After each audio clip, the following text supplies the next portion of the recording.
निर्दलीय प्रत्याशी नीतीश द्विवेदी को लेकर युवाओं में काफी उत्साह देखा जा रहा है। प्रधान कार्यालय का उद्घाटन हुआ। पूजा अर्चना के बाद उनकी माताजी ने फीता काट कर उनके विजयी होने का आशीर्वाद दिया। महाराजगंज विधानसभा में युवाओं में गजब का उत्साह देखने को मिल रहा है। युवाओं में नीतीश द्विवेदी को लेकर नीतीश द्विवेदी लगातार 1000 से ज्यादा दिनों से क्षेत्र भ्रमण में लगे हुए हैं। यहां तक गांव में रहकर क्षेत्र की समस्याओं को भी जाना है।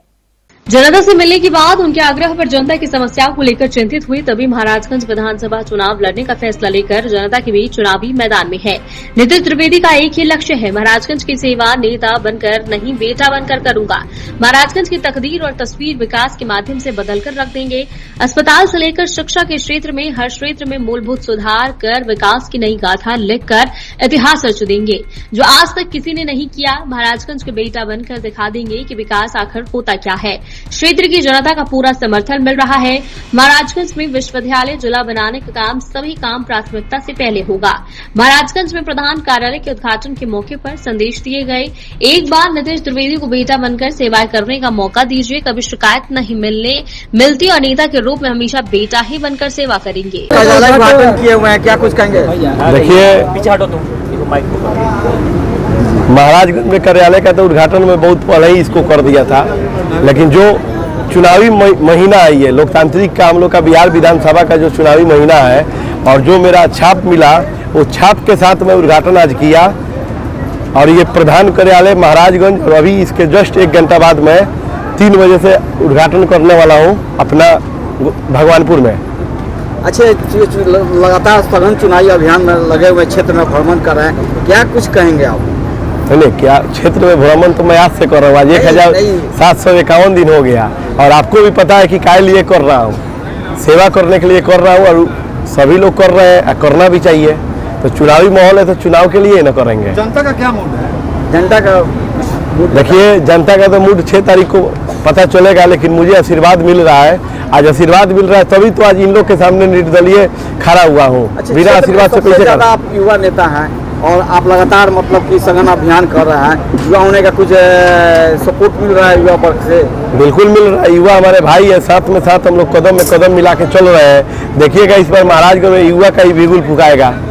अच्छा, क्या मतलब मैनिफेस्टो लेकर जनता को बीच में जा रहे हैं? आप थे पहले वीआईपी से, आज निर्दलीय चुनाव लड़ रहे हैं। तो देखिए, वीआईपी एक विषय था, वीआईपी एक विषय था, लेकिन अंदर कोई को आप देखिएगा, हिंदी के पुस्तक लीजिएगा तो वो लिखा रहता है कि हिंदी का पुस्तक, लेकिन कोई ऐसा कवि का उसमें कहानी लिखा हुआ रहता है, कविता लिखा हुआ रहता है। ठीक उसी प्रकार मेरा मतलब ये है कि उसमें से अच्छाई क्या लेना है। और रही बात, तो मेरा जो मुद्दा है वो तो कभी भी महाराजगंज के लेकर रहा है। कोई ऐसा मुद्दा तो रहा नहीं है जो वीआईपी के और राजद से और गठबंधन के साथ रहे। मेरा जो मुद्दा है महाराजगंज। अच्छा, प्रशांत किशोर कह रहे हैं कि युवा होने चलते तीसरी माने युवा पीढ़ी चलते बिहार में बदलाव आएगा। प्रशांत किशोर बहुत सारे क्षेत्र का सघन दौरा कर रहे हैं। तो अच्छा ही है भाई, दौरा कर रहे थे, ये बात बोल रहे थे, धन्यवाद है भाई। युवा ही आगे आना चाहिए। सबसे ज्यादा जनसंख्या युवा का है। युवा नायक बन सकता है तो युवा विधायक क्यों नहीं बनेगा? बिल्कुल बनेगा। संदेश क्या होगा? संदेश सबसे बड़ी समस्या क्या है? महाराजगंज का सबसे बड़ी समस्या का बात करेगा, समस्या का यहाँ पे बहुत ज्यादा हिमालय खड़ा हुआ है। उसी हिमालय को तोड़ने के लिए मैं 25 साल 6 महीना में महाराजगंज में फील्ड में उतरा हूँ।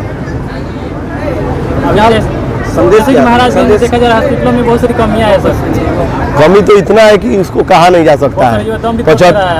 वही हो रहा है।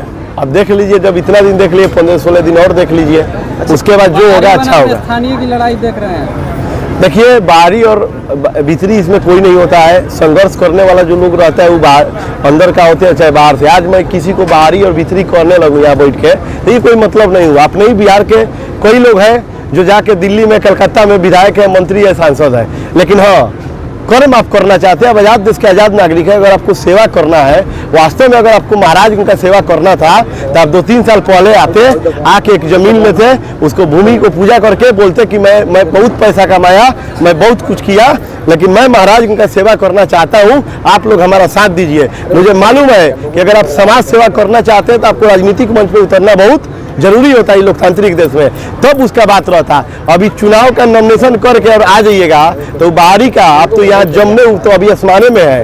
लोग कर्म भूमि नहीं बनाना चाहते हैं, केवल राजनीतिक भूमि बना के निकल जाएंगे। ये तो विषय है, अभी तो नहीं मिलता तो दिखाई भी नहीं देता लोग जो लोग हैं। अच्छा, क्या संदेश देंगे हमारे क्षेत्रवासियों को? देखिए, हम क्षेत्रवासी को यही हाँ क्षेत्रवासियों को यही संदेश देंगे कि इस बार बहुत खुशी का बात है कि इस बार एक नहीं दो को महापर्व हो रहा है। पहला महापर्व जो हम लोग का आस्था से जुड़ा हुआ है, जो हम लोग का सांस्कृतिक है, सभ्यता है, छठ मैया के आगमन होने वाला है। तो जितने भी हमारे देव तुल्य जनता है सभी को नीतीश द्विवेदी की तरफ से छठ पूजा का बहुत बहुत शुभकामनाएं। और दूसरा जो महापर्व है वो है हम लोग का लोकतांत्रिक पर्व, क्योंकि ये शुरुआत होता है। मुखिया का चुनाव जरूर होता है, लेकिन मुखिया को सदन नहीं मिलता है अपने आवाज़ को उठाने के लिए, लेकिन विधायक और सांसद को सदन मिलता है आवाज़ को उठाने के लिए। तो मैं यही कहूँगा कि आप नेता वैसा चुनिए जो आपका बातों को अगर सदन में आपके आशीर्वाद लेके जाए तो गर्व से सीना चौड़ा करके आपका हक और हुकूक का बात करे। जब सदन में बैठे हुए लोग आपका हक ना दे तो उनके छतिया पे चढ़ के छीन के लाके आपके चरण में देना काम करे। जनता आप पर विश्वास करके आपको चुनाव जिताती है तो क्या जनता के मुद्दों पर खरा उतरेंगे? आप इतना बात जान लीजिए कि जनता ने विश्वास नहीं, हम कोई वादा नहीं किए हैं कि हम 25 करोड़ रुपया डलवा देंगे, 50 करोड़ चावल दिलवा देंगे, 10 किलो चावल दिलवा देंगे। मैं मुद्दा लेके उठाऊं जो जनता का मुद्दा है। महाराजगंज जिला बनाना ही सिर्फ नीतीश द्विवेदी नहीं चाहते हैं, महाराजगंज की जनता चाहती है। महाराजगंज में अस्पताल सुविधा मजबूत हो नीतीश द्विवेदी नहीं चाहते हैं, महाराजगंज के लोगों। महाराजगंज में विश्वविद्यालय बने ये सिर्फ नीतीश द्विवेदी नहीं चाहते हैं, महाराजगंज का एक एक युवा जो आज तड़पता है पढ़ने के लिए वो चाहता है। और महाराजगंज में युवाओं को रोजी रोजगार और हमारे जितने भी युवा साथी है कम से कम 10 गो, ये सिर्फ नीतीश द्विवेदी नहीं चाहते हैं, महाराजगंज का एक एक जनता चाहते हैं। और महाराजगंज में आपको भी पता है कि किसानी लोगों को मजबूत करना ही सिर्फ नीतीश द्विवेदी नहीं चाहते हैं, महाराजगंज का पूरा जनता चाहता है। तो महाराजगंज का ही जो विश्वास है उसी लड़ाई को मैं लेके गया हूँ। कोई ऐसा बात नहीं है कि हम आके कुछ विचार रहे हैं, चादर की पाइए और उसमें डाल के अपना वोट चले जाइए। महाराजगंज का बात मैं कर रहा हूँ।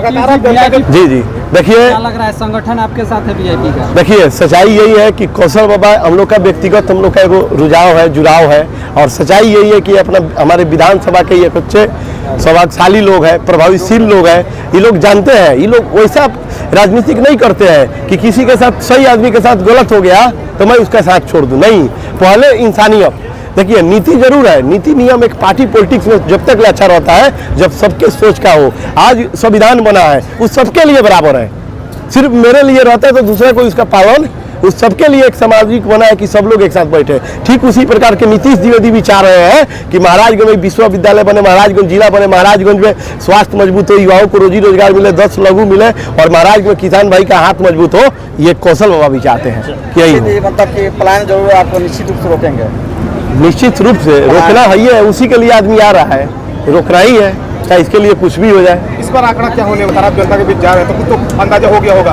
देखिए सच्चाई यही है कि आपको भी पता है, अभी भी मैं नागमा से करके आ रहा हूँ। एक लोग हमसे बोला कि नीतीश जी कार्यालय का उद्घाटन कर दीजिए।